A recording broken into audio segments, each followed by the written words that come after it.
The take-home messages from this meeting, I think, are that resistance exists.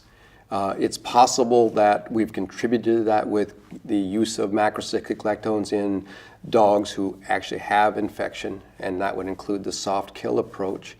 That to date, resistance has been geographically held in check, so it's not spread widely. It's in a very localized area, and it's a very, very small percentage of the dogs. Our data looking at compliance suggests that the vast majority of cases in which the drug appears not to work, careful scrutiny of the medical records suggests that it's compliance. The third take-home, and maybe most important take-home message, is that every investigator, regardless of what their stance is on resistance and how big a problem it is, everyone agrees that these drugs should be used, and they should be used appropriately and more aggressively, that we should not back away from that at all. And that means then that every dog who's on an oral or topical product needs to be given that drug every month on time.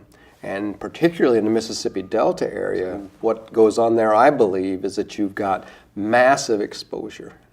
Dogs who are most troubled are those dogs that live in the Delta and they're outdoor dogs, usually hunting dogs. And one can only imagine how many mosquito bites these dogs get in an evening of being outside in the Mississippi Delta.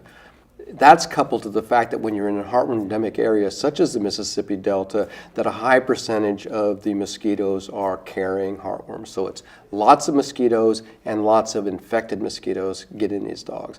And the point is that while you may get away with small errors in administration of these products, where I live in Raleigh, North Carolina, also an endemic heartworm area, but not anything like the Mississippi Delta, if you're in one of these high prevalence areas, a small error, a small delay in when the medication is given, 5 days, 10 days, 2 weeks, then there's a good chance that that dog is going to be infected. And that's led to an idea that resistance is a bigger problem than it really is.